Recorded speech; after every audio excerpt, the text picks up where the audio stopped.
brought it up as you walked into the studio, that there are comments that are being attributed to our president as describing countries like Haiti and some African nations as fill-in-the-blank countries, shithole countries, if you will.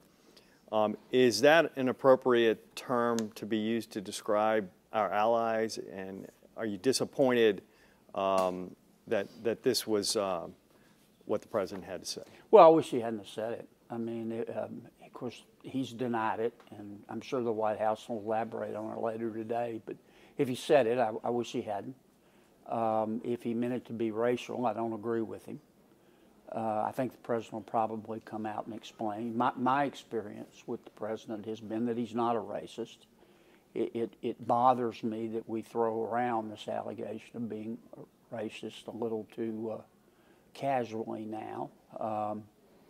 Earlier in the week, it hasn't gotten as much attention, but I know former Speaker Nancy Pelosi criticized 5 of the people negotiating the immigration bill on her side as just a bunch of white men. Well, you know, I wish she hadn't have said that, but I didn't think it was racist or sexist. I mean, she just said it.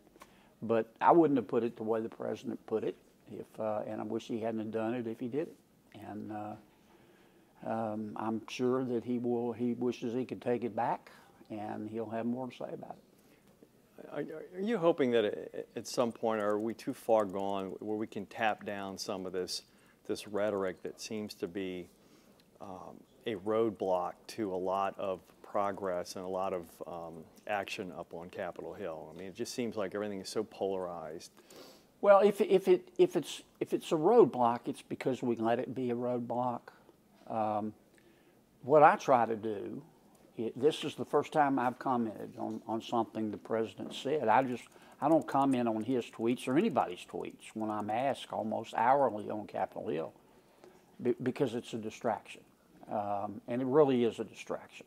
You would be surprised, or maybe you wouldn't be, how much time during the day, when you're responding to repeated media inquiries, how much time is spent on that kind of stuff. And I understand it's news. I'm not suggesting it's not news, but it is a weapon of mass distraction.